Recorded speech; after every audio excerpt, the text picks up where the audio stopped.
Amid the lockdown order by government, shared their ordeal with Judith Iranua.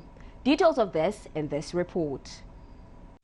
This area, massively affected by the expansion and dredging of this canal, is described by residents here as Ifelodun Avenue. We are conducted around this community by a young man, Anthony Emefie, as affected residents were deeply agitated about their plight. A bulldozer was seen dredging and expanding the existing canal in the area, a process which led to the demolition of several houses along its brinks. The residents said they indeed got a notice, albeit very short. Their concern amid the lockdown order is where to find shelter. Peter Ujo and this widow, Christiana Obo, lost substantial part of their building to the expansion of the canal. Just a day notice. A day notice. Maybe I was not at home. I was at work. Before I came, the following day when I came back, they just dropped a note that on the second day I should demolish the house. I feel so bad. If you can look at me, in short, I'm almost half dead. So I'm not feeling, I'm not comfortable at all. My family, my 8 children and my wife, we are outside now. Just only a parlor that we are, all of us, we are fine. Government, they say they all do gutter. As the water they stop. If you rain fall, water they plenty. As this way won't finish. Now you see this see now all the fence they were better.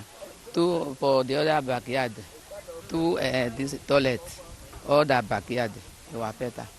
These women who have now been rendered homeless now squat with another family in a 1-room apartment. I manage with one person there where we pack our load. Some of my load are still there that they demolish everything inside. Me and this woman, we are in 1 room, somebody's house. See her house there, where people stay. That place, that is our house there. So we are 2 people that are managing in 1 room in somebody's house. No food, no money, nothing. No money, nothing, no food. And Nigeria said everybody should stay at home. And we are at home managing ourselves. People, these people, Caterpillar come and demolishing our house. And now with my baby, that day that they're demolishing our house, I don't know where to go. That day that there is rain. Rain even fall with me and my baby that day. It's the following day that I see somewhere and my sister that we pack our things. We are 2 in 1 room, managing ourselves. While the residents insist that the notice given them before the demolition was very short, another resident, Sufyan Amusero, told Galaxy News that the affected resident had been warned by the landlord in the area that their buildings were too close to the waterway. Majority of those that were affected are really shanties that initially the community leaders have warned them and tell them the reason why not to build such shanties on very close to the Shana, to the gorge rather. Looking at the future occurrence which we are just seeing right now. You can see we are on a down low here.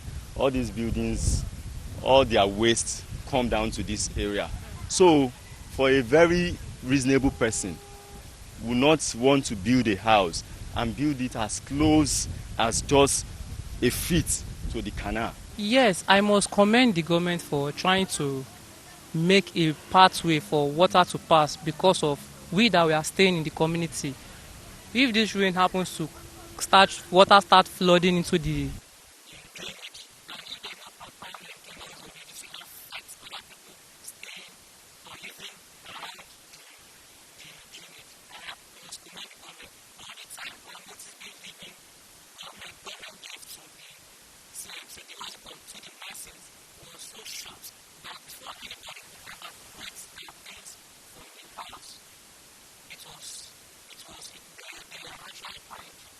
Attempt by Galaxy News to speak with the men operating the bulldozers proved abortive as they declined comment. However, it is evident the expansion work continues with many houses already marked to be demolished. Residents of this area say they have never felt more vulnerable than now. Judith Iranua for For Galaxy News, Now, as part of moves to contain the spread of COVID-19 in